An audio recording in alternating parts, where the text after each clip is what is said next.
everyone, it's Kerry back with you today. I've been having lots of fun making these cute little booklets using just one sheet of paper. This one I've just used tea-dyed paper. Each little booklet will have a total of 8 sides and 3 little pockets where you can pop things in. The thing that I really like about this method is you can use any kind of paper. So for example, this one I've used handmade paper, which is quite thick and irregular shaped. I've also used scrapbook paper, which gives me a taller, skinnier little booklet. And then I've even used pages that I've taken from a book, and I've just popped some gesso over them. So I'll show you how to make them today. Let's get started. So to begin with, I'm just going to take this piece of hand-dyed paper here, and I'm just going to fold it in half this way.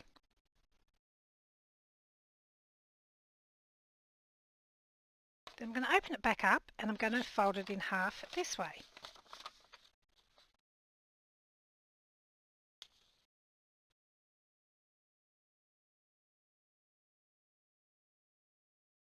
Then I'm going to take this side and I'm going to fold it back on itself and line it up with the edge of the paper here.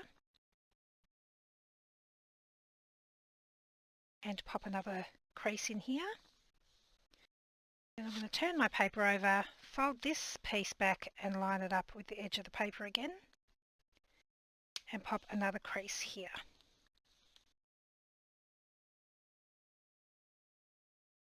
So now my paper looks like this, folded up.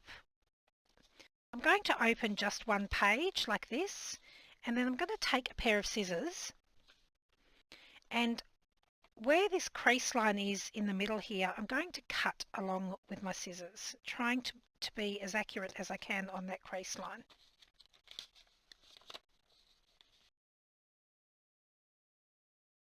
Not sure if you can see that there.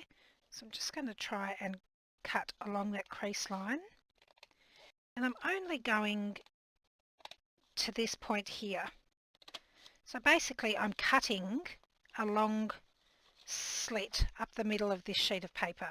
So once you've cut the slit in the paper, you can fold the pages back up on themselves and then just fold it in half and turn it round, and you've got your little booklet here ready to assemble with pockets.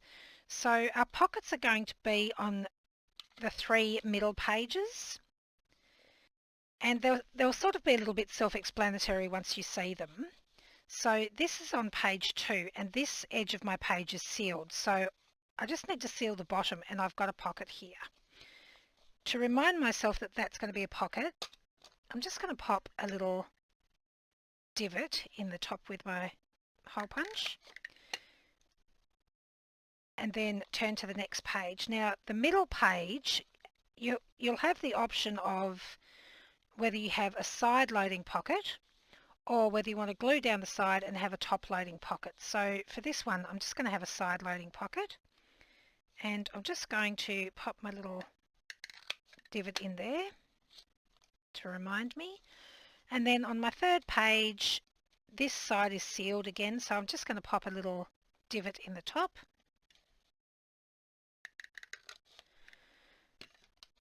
And then that's our back page. Now I don't glue my pockets closed until after I have bound my book, so to speak. Now to bind your little booklet, you can do a couple of different things. So on this one here, I've just taken 2 little bits of scrap paper and basically glued them over the edge here and here. On this one, I did a similar thing, except I glued a piece of paper down the full length of the spine. On this one here, I actually covered the front cover with our tissue paper, and then I just popped a glued piece of cotton over the top.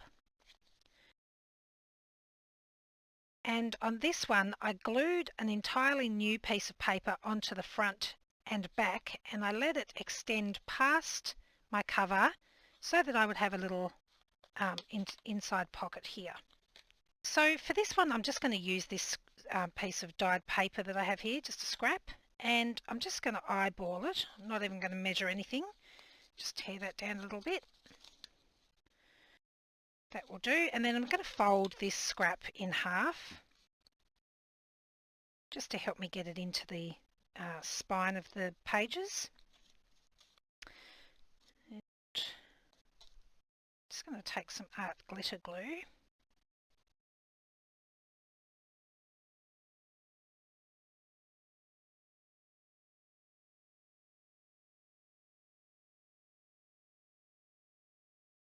And then just placing my little booklet in the middle and folding my spine around, giving that a good press down.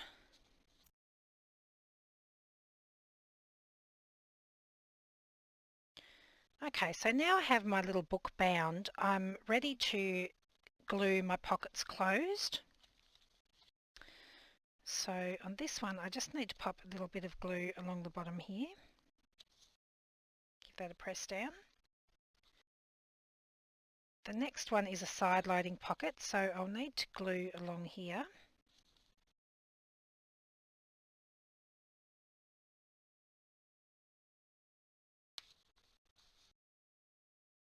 Then another top loading pocket, so again just along the bottom.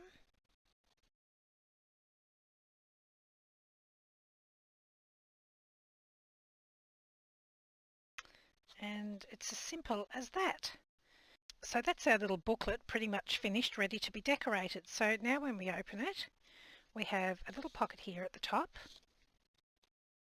We have a side loading pocket here at the side. And then we have another top loading pocket here. You can always reinforce your covers by adding an extra layer of paper that covers the whole thing, including the spine. Or you can just add some panels onto the front and back covers if you want those to be a little bit more rigid. So as I mentioned earlier, you can use any sort of paper. So this one has been cut from scrapbook paper and it's the same method. I've got my 8 different panels and then I've just sliced up the middle, folded the pages back in on themselves, and then my little booklet is ready to be glued. So you can make them as simple or as involved as you like. On these ones I've just done some simple embellishing with some fussy cuts from our mushroom digi. This one I've just wrapped in our new tissue paper. But then on this one here I've layered up one of our vintage images on a chipboard frame, added some lace and some cheesecloth, popped a couple of little metal bits on there, so that one looks a lot more involved. But they're really very simple. I hope you found that inspiring. And if you make some, I'd love it if you'd share it with us. You can tag us on Instagram or even send us a message through Facebook. I'll leave links in the description box to the items that I've used in today's video. Thanks so much for joining me today. I'll see you again next time. Bye!